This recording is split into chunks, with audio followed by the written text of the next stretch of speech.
দেখেন আপনাদের মাঝে আইছি আমি একটা পাত্র চাই বিয়ে করার জন্য। কারণ আমার বাবা নেই, আমার মা আছে। আমি খুব গরিব ঘরের একটা মেয়ে। আমার মার টাকা পয়সা নাই যে আমাকে বিয়ে দেবে।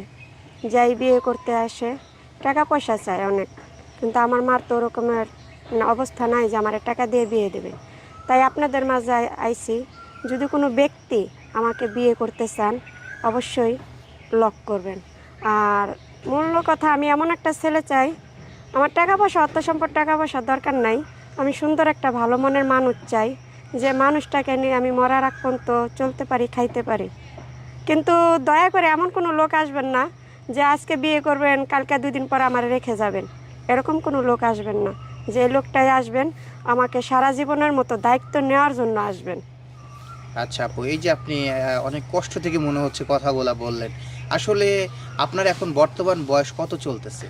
আমার রানিং বয়স চলে তো 22, 22-23 হবে। হ্যাঁ। আপনার এর আগে কখনো কোনো বিয়ে শাদী হয়েছিল কিনা? না। বিয়ে হয় নাই। হুম। আচ্ছা, তো যেহেতু আপনি বললেন যে ভালো একজন মনের মানুষ চাচ্ছেন, জি। দেখা যাচ্ছে যে আমাদের ভিডিওগুলো অনেক প্রবাসী ভাইরা দেখে, বা হচ্ছে দেখা যাচ্ছে অনেকের বউ মারা গেছে, হুম। সে তারাও দেখে যে তারাও একজন মানুষ খুঁজতেছে। হুম। এরকম হলে কি বিয়ে করবেন কিনা কোনো প্রবাসী হলে? হ্যাঁ, যদি প্রবাসী হয়, যদি বউ না থাকে সেই তারিখ থেকে আমি বিয়ে করব। যদি বউ থাকে, যে বউ থাকার অবস্থা আছে, তাহলে সেটা চলবে না। সেটা চলবে না। না। আমাদের বাংলাদেশে তো অনেক দেখা যাচ্ছে শ্রমজীবী মানুষ আছে, তাদের হয়তো ওয়াইফ মারা গেছে কিংবা তাকে রেখে চলে গেছে, পরকীয়া করে চলে গেছে। ওরকম যদি কোনো ছেলে যদি আপনাকে মানে বিয়ের দায়িত্বটা নিতে চায়, যদি বউ মারা যায় সেই তারিখ থেকে হয়, যদি বউ চলে যায় এটা একটু অ্যাকসেপ্ট করি না। কারণ এটা মানে ওদের মনে একটা থাকে যে একটা চলে গেছে আরেকটা এসে সমস্যা কি। তো এরকম একটা তাদের মন মানুষটা থাকে। তারপরে যদি এরকম লোক আসে যে না আমি আমার বউ চলে গেছে আমি বিয়ে করতে চাই, তো ওরকম লোক আসলে সেরকম মন মানুষটা নিয়ে আসতে হবে, যে আমাকে নিয়ে যিনি চলাফেরা খাইতে পারে বা খায়। আচ্ছা, তো ছেলের বয়স কিরকম হতে হবে, তার যোগ্যতা কি কি থাকা লাগবে? যোগ্যতা মনে করেন সে কর্ম করতেই হয়। কর্ম করতে পারলে হবে, হ্যাঁ। লেখাপড়ার কোনো না, এটা কোনো প্রয়োজন না। কারণ লেখাপড়া দিয়ে কি করবো, সে যদি আমাকে নাই রাখে, ভাত কাপড় নাই দেয়, তাহলে সেটা তো আমার সেটা দরকার নাই। সে যদি কর্ম করে, কাজ কাম করে, রিক্সা চালাক বা যাই কিছু করুক, কিন্তু কর্ম করতে হবে।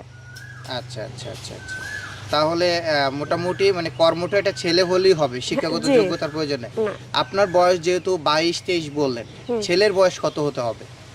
এখন ভাই ওই ছেলের বয়স আর কি, কত ধরেন 30।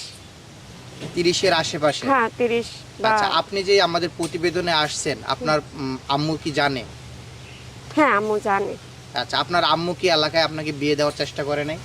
হ্যাঁ করছে, কিন্তু বুঝে না তো, কেউ তো আর চায় না যে মেয়েরে নিজের ঘরে রাখে। সবাই তো চায় যে মেয়েকে বিয়ে দেয়। তা আমার মারও তো এরকম আশা আছে, কিন্তু সবাই যেই আসে টাকা চায়, মানে অনেক কিছু চায়, যার কারণে হয় না। আচ্ছা, তাহলে আপনি আপনার বিয়ের জন্য মোটামুটি কিরকম যৌতুক চাচ্ছে, মানে আপনার কাজ আসলে? না, আসলে আমি টাকা পয়সা দিতে পারবো না। টাকা পয়সা দিতে পারবো না দেখে আপনাদের মাঝে আসা।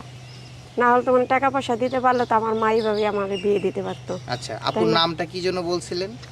যে আমার নাম মায়া।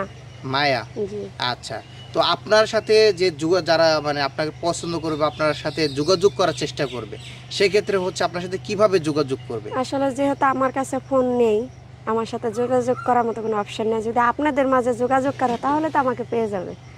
আচ্ছা, তো দর্শক শুনছিলেন মায়া আপুর সেই কষ্টের কথা, তার জীবন এখন বর্তমান কিভাবে চলছে আপনারা হয়তো জানতে পারছেন। সে কিন্তু একজন দায়িত্বশীল স্বামী খুঁজতেছে, দায়িত্বশীল একজন হাজবেন্ড খুঁজতেছে, যে কিনা দুবেলা দুমুঠো ভাত তাকে খাওয়াতে পারবে। এরকম একজন অসহায় মেয়ের দায়িত্ব যদি আপনি নিতে পারেন, আল্লাহ তাআলা আপনার উপর খুশি হবে আমি মনে করি। তো আপুর সাথে যোগাযোগ করার জন্য আমাদের সাথে যোগাযোগ করবেন, আমরা সরাসরি আপুর সাথে আপনাকে যোগাযোগ করে দেওয়ার চেষ্টা করব। ভিডিওটি আজকে পর্যন্তই, আল্লাহ হাফেজ।